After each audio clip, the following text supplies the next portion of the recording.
이 시간 우리 함께 하신 우리 모든 성도 여러분들에게 하나님의 그 뜻이 온전히 임하사 이처럼 우리로 말미암아 영광 받으시는 은혜가 함께 하시기를 주의 이름으로 축원드립니다. 여러분, 한번 오늘 이 시간에 우리 믿음이라는 것에 대해서 좀 한번 생각해 봤으면 좋겠습니다. 그러면 어떤 사람의 믿음이 좋으냐 할 때에 아마도 너도 나도 믿음이 좋은 사람, 어떻게 해야지 믿음이 좋은가에 대해서 할 말이 참 많을 것 같습니다. 흔히 교회에서 집사님, 권사님, 장로님, 목사님 할 거 없이 그런 분들을 보면서 야, 이건 아니지 않은가? 이렇게 해야 되지 않은가? 그러고 따지고 보면 우리는 정말 어떤 것이 믿음이 좋은 모습인가를 너무나 잘 아는 것 같아요. 우리는. 일단 성경에 말씀하신 것, 설명에 말씀하신 모든 것을 잘 행하는 사람이 당연히 믿음이 좋은 사람이겠죠. 당연히. 그러면 조금 방향을 틀어서 나는 믿음이 좋은 사람이 될 수 있는가? 라는 거죠. 나는 믿음이 좋은 사람이 될 수 있나? 이 질문에 그렇다고 대답할 수 있는 사람이 여러분 과연 얼마나 될까요? 그러면 자신에게 대답하지 못하는 이유는 뭘까요? 그런데 1절에서 사도 바울이 로마 교회 성도들에게 이렇게 말씀합니다. 믿음이 강한 우리는. 이게 1절의 첫 서두예요. 여기서 도대체 여러분 누가 믿음이 강하다는 얘기입니까? 믿음이 강한 우리는. 누구예요 도대체? 사랑하는 성도 여러분, 사도 바울이 로마서를 쓴 이유 뭐 때문입니까? 성도들이 서로 싸웠기 때문에 아닙니까? 그럼 도대체 여기서 말씀하는 강한 우리는 도대체 누굽니까? 많은 분들이 믿음이 강해지려면 많은 시간이 필요하다 그렇게 생각하실지도 모릅니다. 그러면 실질적으로 신앙생활에 30년 되었다. 만약에 우리가 흔히 말하는 모태신앙이다. 그러면 30년 신앙생활 했으면 30살밖에 되지 않았어요.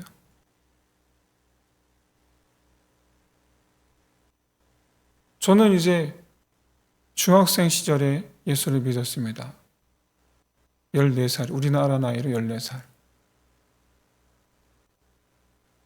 저도 이제 고작해야 신앙생활한 지 35년 됐네요. 그러면 이 30년 이상 된 성도들은 전부 다 믿음이 강해야 되는 거 아닙니까? 근데 우리가 체감하기로 실제로 그렇지는 않죠. 30년 이상, 40년, 50년 신앙생활 하신 분들을 보아도 아닌 걸 알겠고, 그렇게 신앙생활을 한 나를 봐도 아닌 것 같죠. 그럼에도 불구하고 믿음이 강해지는 것, 믿음이 좋아지는 것 하면 흔히들 시간과 비례한다라고 그렇게 은연중에 생각을 합니다. 이거는 우리들이 나도 모르게 내뱉는 말에서 알 수가 있어요. 교회에서 집사님 이번에 올해 이것 좀 맡아주시면 좋겠습니다. 이렇게 요청을 하면 적지 않은 분들이 자기는 아직 때가 안 됐대요. 저희 아직 때가 안 됐대요. 그럼 그때가 언제 오는가? 궁금한데? 결국에 그 얘기 무슨 얘기? 자기가 그 정도까지 할 신앙은 아니란 얘기죠. 자기가. 근데 제가 알기로 30년 신앙생활한 걸 알고 있는데. 그런데 이런 생각이 교회에서 봉사를 하고 안 하고를 떠나 일단 믿음이 자라는 데는 시간이 필요하다라는 걸 전제로 하고 있다라는 거죠. 근데 여러분 놀랍게도 우리가 처음 예수 믿었을 때 뭣도 모르고 엄마 손잡고 교회 나오던 때가 아니라 내가 정말 예수 그리스도 십자가 은혜를 깨닫고 그 앞에 회개하며 가슴을 치던 때, 예수 그리스도를 구주로 영접하던 때, 그때를 떠올려 보면 그때에 비하여 10년, 20년이 지난 지금보다 그때가 훨씬 더 이 신앙생활, 교회 봉사 더 열정적으로 적극적으로 이렇게 했던 기억이 있습니다. 저만 그런 건 아니겠죠. 다 그러신 걸로 압니다. 그러면 지금 사실상 거의 모든 그리스도인들은 예수를 믿었던 시점부터 믿음이 다 퇴보하고 있는 건가요? 여러분 실제로 여러분 성경 그 어디에도 믿음이 자라는데 시간이 필요하다라는 말씀은 어디에도 없어요. 있지를 않아요. 그러면 성경 공부를 많이 한 사람이 믿음이 좋아지고 강해지는 겁니까? 그것도 아니죠. 물론 성경을 연구하고 말씀을 가까이 하는 것은 굉장히 중요합니다. 상식적으로 성경을 안다. 그러니까 하나님의 뜻을 안다라는 것. 그것은 성경을 모르는 사람에 비해서 확실히 하나님의 뜻을 명확히 알고 행할 수 있다라는 점에서 그래서 모든 성도들은 다 성경 공부를 해야 합니다. 하지만 여러분 그렇다고 해서 성경을 아는 지식, 깨달은 하나님의 뜻을 따라 행동하느냐? 그건 또 별개의 문제죠. 그건 별개의 문제예요. 그러면 시간에 비례하는 것도 아니요, 성경을 많이 아느냐 모르느냐에 대한 것도 아니요. 그럼 믿음이 좋은 사람과 그렇지 못한 사람, 믿음이 강한 사람과 그렇지 못한 사람의 차이가 뭐냐? 나는 어떻게 해야지 믿음이 좋아지고 나는 어떻게 해야지 믿음이 강해지느냐?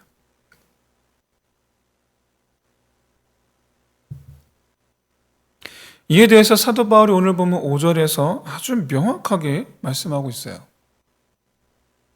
예수 그리스도를 본받는 것이 바로 믿음이 강한 자와 약한 자를 구분하는 기준입니다.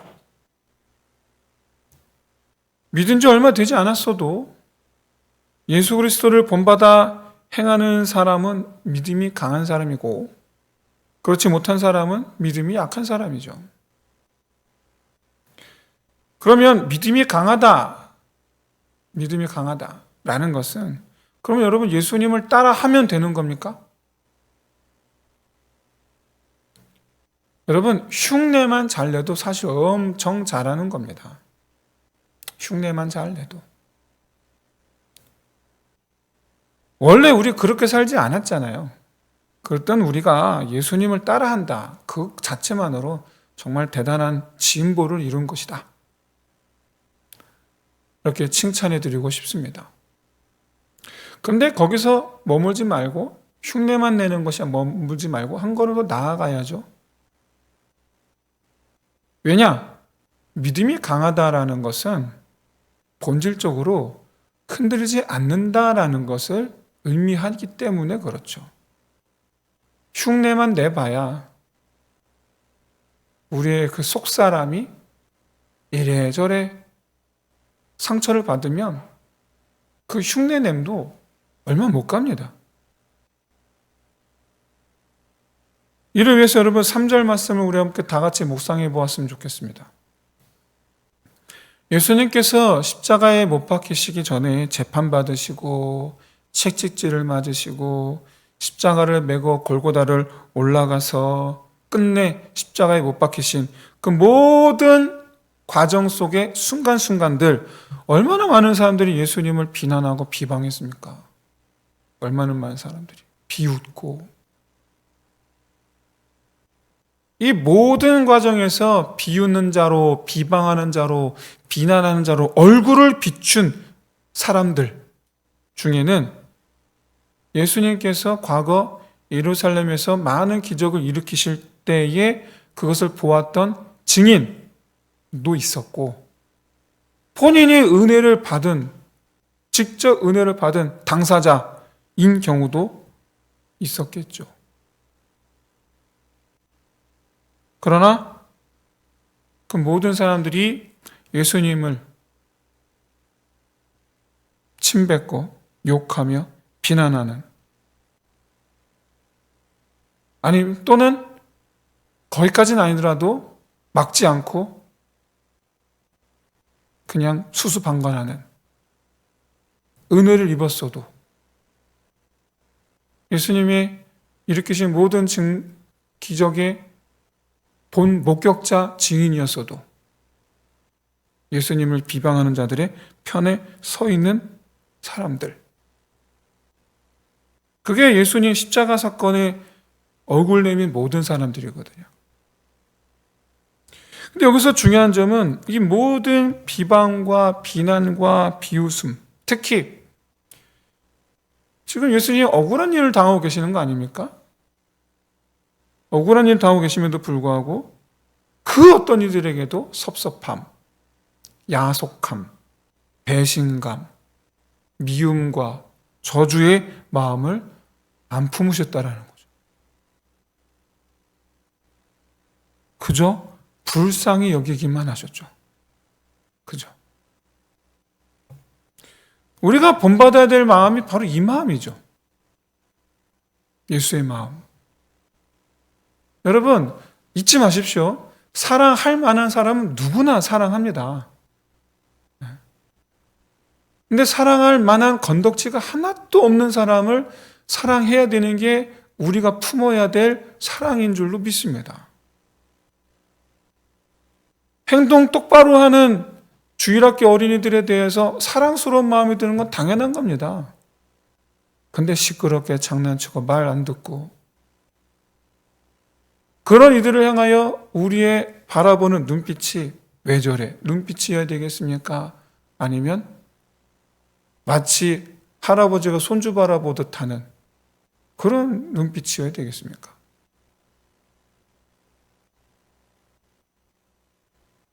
이런 건 행동만 따라한다고 될 일이 아니죠. 우리가 이런 예수의 마음을 가지면 우리는 믿음이 강한 자가 될 줄로 믿습니다. 흔들리지 않는 자. 자, 자기들끼리 싸우는 것을 바라보는 제3자 입장에서 상처받을 일이 하나도 없어요. 근데 저들끼리 주고받는 비난과 비판과 욕설들이 나를 향한다고 생각해 보세요. 나는 상처를 받을까요? 아니면 아무렇지도 않을까요? 예수님은 불쌍히 여기셨어요. 약한 자가 어떤 사람입니까? 자기 마음, 자기 감정 앞세우는 사람이죠. 자기 마음, 자기 감정을 앞세우는 사람. 이 약한 자들이 하는 말들을 들어보면 다 옳은 말이에요. 정말로 그 약한 자가 하는 말 그대로 저 사람이 잘못했어요. 그 맞아요. 틀리지 않아요. 그 본인은 정의감에 사로잡혀 있어요. 그러면서 비난, 비방을 하고 있는 거예요. 본인은 정의로우니까. 예수의 마음은 없이. 사랑하는 성도 여러분, 예수의 마음이 있으면 강한 자이고 없으면 약한 자예요. 아무리 공의롭고 정의롭다 할지라도. 아무리 공의롭고 정의롭다 할지라도. 자기의 생각과 자기의 감정과 자기의 마음을 앞세우는 사람들, 굉장히 쉽게 상처받고 굉장히 쉽게 상처를 주는 사람이에요. 사실상, 그런데 여러분 안타깝게도 사실상 거의 모든 성도들이 바로 약한 자라고 해도 무방하지 않을까. 사실은. 여러분 오늘 본문에 사도 바울이 로마 교회 성도들에게 강한 자여라고 불렀던 것을 꼭 기억하십시오. 실제로 그들이 강한 자입니까? 지금 싸우고 있잖아요. 자기들끼리 비방하고 헛들고 있잖아요, 지금. 그래서 로마서를 쓴 거잖아요. 그런데 그들에 대해 강한 자여라고 불렀단 말이죠. 그렇다면 이렇게 자기 감정, 자기 마음, 자기 생각 앞세워서 이렇게 쉽게 상처를 주고 쉽게 상처를 받는 우리를 향하여 사도 바울이 지금 뭐라고 부르고 있습니까?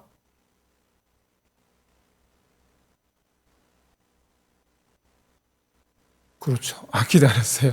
강한 자요. 우리를 그렇게 지금 부르고 있다라는 거예요. 사도 바울이 우리를 향해서. 우리를 향해서 지금. 왜일까요? 이유가 뭘까요?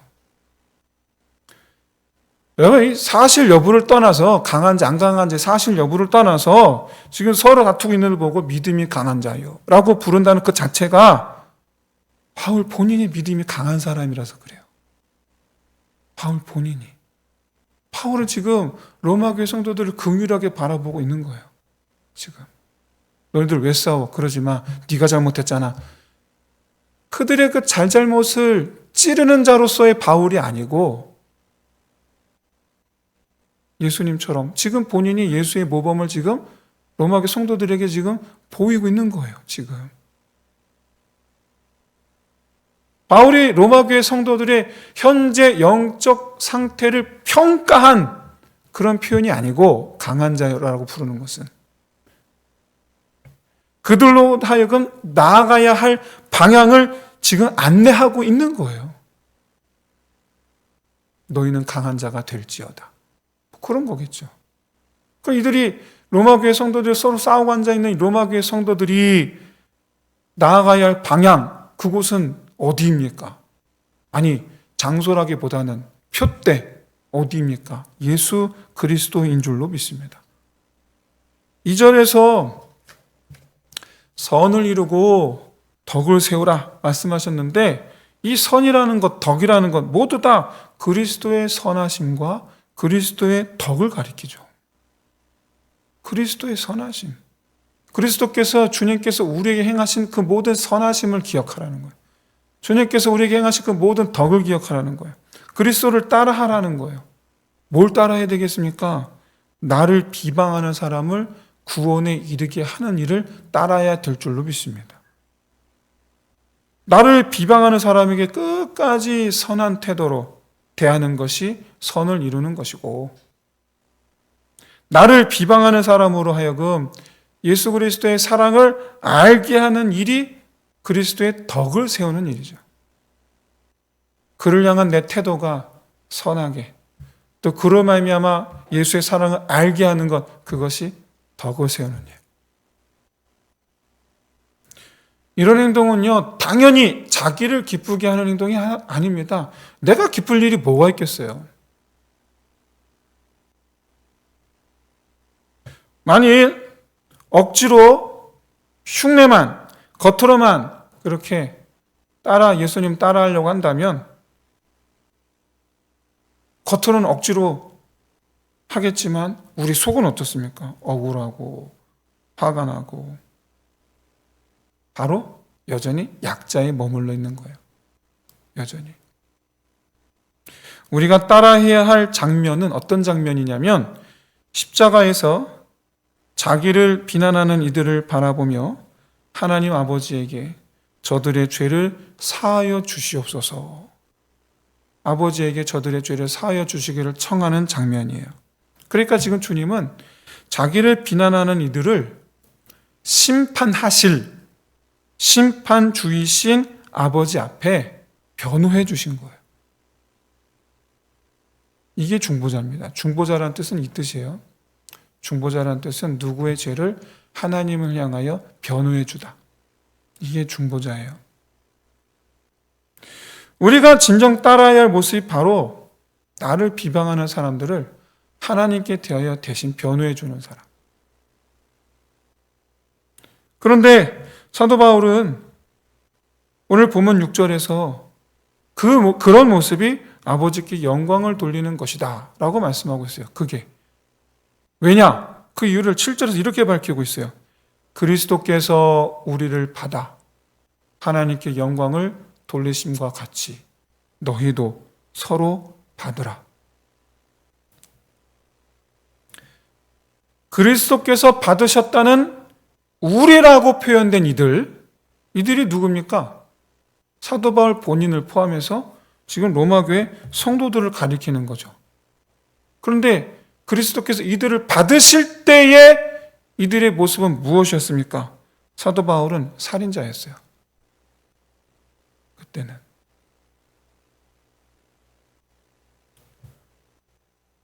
예수를 믿기 전에 예수님을 적대하던 이들, 비난하는 이들, 비웃던 이들, 예수? 그런 신도 있어? 하고 비웃던 로마인들, 헬라인들. 그런 이들을 예수님께서 받으셨다라는 것을 기억하라는 거죠. 너희를 받으셨다. 그리스도께서. 따라서 그런 우리를 받으신 것이 하나님께 영광이 되었다라는 말인데 그 이유가 뭡니까? 하나님을 싫어하고 미워하고 비방하는 이들이 하나님께로 돌아오는 것. 그것이 하나님의 계획이자 하나님의 뜻인데 그 하나님의 그 뜻이 이루어졌기 때문에 하나님 영광 받으시는 거죠. 하나님의 선하신 뜻이 이루어짐으로 영광 받으시는 거죠. 그러니까 7절 마지막에 너희도 서로 받으라. 이 말씀의 의미가 뭡니까? 우리도 서로 비방하는 상대방을 하나님을 향해 변호해주고 그들과 화평을 이루라 라는 말씀이죠. 그렇게 하는 사람이 믿음이 강한 사람이다 라는 것이죠. 사랑하는 성도 여러분, 강한 믿음은 믿음 생활의 시간과 절대로 비례하지 않습니다. 아무 관계가 없어요. 성경 공부를 한다든가 예배와 기도 모임 열심히 한다든가 해서 될 일도 아닙니다. 하지만 우리는 분명 강한 믿음의 소유자가 되어야 하고 또 될 수 있습니다. 그것은 바로 십자가 위에 주님께서 십자가 아래의 백성들을 위해 중보하신 것 같이 서로를 향해서 화평을 구하는 거죠.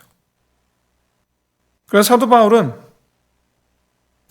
지금도 계속 다투고 있는데 그럼에도 불구하고 로마교회 성도들이 즉시로 지금 이 시간 믿음의 사람이 강한 믿음의 사람이 될 수 있다라는 사실을 알려주는 거예요. 어떻게 하면? 예수 그리스도의 본을 따르기로 결단만 하면 되는 거죠. 사도 바울은 에베소서 3장 16절로 19절까지의 말씀에서 에베소 교회 성도들에게 똑같은 내용을 권면합니다. 똑같은 내용이에요.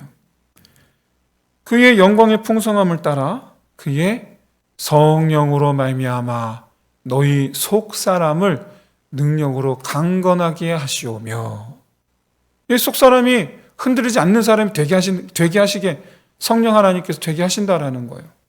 그리고 믿음으로 말미암아 그리스도께서 너희 마음에 계시게 하시옵고 이 그리스도는 어떤 그리스도입니까? 우리를 사하신 중보자 되신 우리를 변호해 주신 바로 그 그리스도죠. 그리스도께서 우리 마음이 그리스도의 마음이 되는 거죠. 그래서 너희가 사랑 가운데서 뿌리가 박히고 터가 굳어져서 우리의 마음이 우리의 심령이 오직 주님 사랑에 뿌리를 내리는 것, 그 상태로 굳어지는 것, 변하지 않는 거죠. 할렐루야. 평생 동안 그리스도의 사랑이 변하지 않는 저와 여러분 되시기를 주의 이름으로 축원드립니다. 그래야사 능히 모든 성도와 함께 지식에 넘치는 그리스도의 사랑을 알고.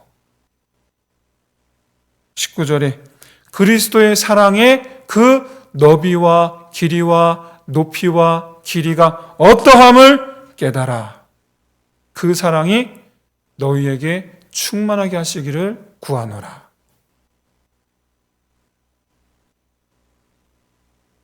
사랑하는 성도 여러분, 에베소 3장 16절에 19절까지 말씀 속에 속사람을 능력으로 강건하게 하시길 원한다라는 16절 말씀에서 이 능력은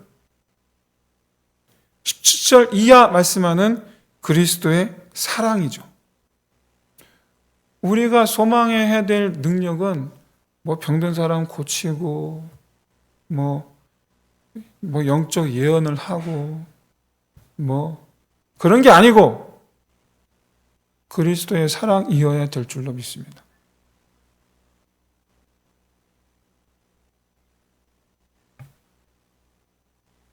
죄인을 사랑하신 사랑이에요. 죄인을.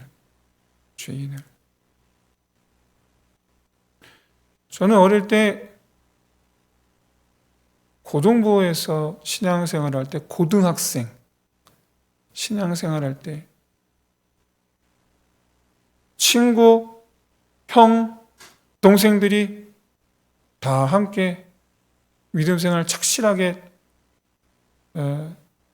우리가 생각하는 그런 모습으로 신앙생활을 하면 참 좋겠는데 그렇지 않고 어디 가서 밤새 술 마시고 고등학생인데 어디 가서 뭐 너구리를 잡았는지 밤새 담배 피우고 옷에 냄새 풀풀 나고 그러고는 교회 오는데 그때 당시 제가 고등학교 때 당시에 처음으로 등장한 패션이 청바지 찢는 거였습니다. 그때 처음으로 등장했어요. 청바지 찢는 게. 찢어진 청바지 이렇게 입고 슬리퍼 찍찍 끌고 오는 예배 시간에 오는 그런 형, 친구, 동생들 보면서 속으로 우리 생각했어요. 왜 교회 다녀? 저럴 거면. 그러다가 신학교에 가서 이 말씀을 알면 알수록 혼란이 왔어요. 방황을 하게 되고 갈등을 하게 됐어요. 왜? 나는 그런 이들에 대하여 가까이 하고 싶지가 않은데 주님은 나더러 너 목회자들은 그런 이들을 가까이 해야 돼. 이런 마음을 주시니까 감정은 싫은데 받아들여지는 그 과정의 시간들이 저한테 필요했어요. 많이 좀 그래서 오히려 대학교 가서 좀 사춘기가 좀 왔는데 지금은 제가 여러분에게 누누이 말씀드리는 게 뭡니까? 그런 사람들 안아주라는 거 아닙니까? 그런 사람들 닦아주고 예뻐해 주라는 거 아닙니까? 사실 저는 안 그랬는데 고등학교 때 안 그랬는데 여러분 예쁘게 신앙생활 열심히 하는 분들은요 굳이 관심 안 줘도 돼요. 굳이 알아서 본인이 신앙생활 잘하고 있으니까 그냥 놔두면 돼요. 정말 우리가 사랑하려고 애써야 되는 이들은 어떤 이들입니까? 어디 가서 내 욕하는 사람이죠. 참 내가 볼 때 아닌 행동하는 사람인 거예요. 교회에서 내가 아무리 봐도 아닌 행동을 하고 아닌 말을 하고 뾰족뾰족한 사람, 거친 사람, 이런 사람들을 사랑하는 사랑이어야 돼요. 잊지 마세요, 여러분. 성경에서 죄인이라 함은 바로 하나님께 죄를 범한 사람이에요. 근데 주님은 하나님께 죄를 범한 그 사람들을 사랑하시사 자기 목숨을 내어주셨어요. 여러분, 나한테 욕한 사람을 위해서 내가 내 목숨을 내어주는 거예요. 그게 십자가에서 죽으신 예수님의 사랑이에요. 그게 나한테 죄를 범한 사람을 사랑하신 것이 내가 품어야 되는 예수님의 사랑, 하나님의 사랑인 줄로 믿습니다. 여러분, 나한테 욕한 사람 나도 욕하는 거 당연하죠. 세상 논리로 따지면 그거 당연한 거예요. 나한테 그럴 권리가 있어요. 근데 우리는 그게 아닌 거죠. 교회 안에서 세상 논리로 자기 권리 찾는 자 되지 마시고 그리스도 안에서 그리스도의 법을 성취하는 저와 여러분 되시기를 주의 이름으로 축원드립니다. 이렇게 여러분 나에게 죄를 범하는 이를 사랑할 수 있는 사람, 그런 사람은요 자기를 향한 그 어떤 비난과 비방과 성냄과 시기와 질투와 미움 이르기까지 그 모든 죄에 대하여 도리어 하나님께 대하여 그 사람을 위해 변호할 수 있는 사람이죠. 말 한마디에 상처를 주고 받는 사람이 아니라 면전에서 욕설조차 위하여 기도할 수 있는 사람, 바로 이 시간 함께한 저와 여러분인 줄로 믿습니다. 사람은 말 한마디에 쉽게 흔들리는 존재예요. 원래가 그래요. 아니 말뿐만 아니라 눈빛에도 흔들리는 게 그 우리예요. 그게 우리 본성이에요. 이렇게 살짝 툭 치기만 해도 살짝 한번 쳐다본 것만으로도 그렇게 요동하는 모습이 얼마나 이게 약한 모습입니까? 제가 한번 이렇게 막 눈을 비비는데 목사님 부르는 거에서 제가 딱 쳐다봤어요. 그랬더니 자기 노래 봤다고.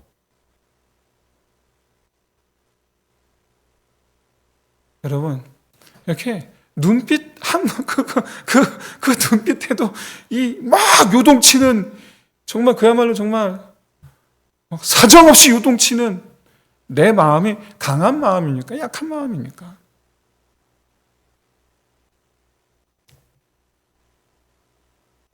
다툼이 나는 이유는요, 이렇게 약해서 흔들리기 때문에 서로 막 흔들리니 이게 얼마나 이게 부딪힘이 되겠습니까? 그래서 다툼이 나니까 하나의 영광이 가려지는 거예요. 생각해 보십시오. 말 한마디만이 아니라 수십 마디, 수백 마디 들어도 전혀 흔들림이 없다면 다툼은 절대로 일어나지 않습니다. 절대로. 그 어떤 찌르기에도 흔들리지 않으니 다툼이 일어날 일이 없고, 그렇게 화평을 구하니 그리스도께서 행하신 일이 나타남이죠. 어찌 하나님께서 영광받지 않으실 수가 있겠어요? 하나님의 뜻이 이루어지는데. 그렇게 우리는 다 변호인이 되어야 됩니다. 로마서 14장 10절에서 앞서 오늘 15장인데 앞장에서 비판에 대해서 우리가 좀 말씀을 나눴지 않습니까? 근데 14장 10절에서 이렇게 말씀하고 있지 않아요? 내가 어찌하여 내 형제를 비판하느냐? 어찌하여 내 형제를 없인 여기느냐? 우리가 다 하나님의 심판대 앞에 서리라. 언젠가 우리 모두 다 하나님 앞에 서게 될 날이 올 겁니다. 언젠가는. 우리가 지금까지 살면서 한 말들, 한 행동들로 인해서 우리는 심판대 앞에 서게 될 거예요.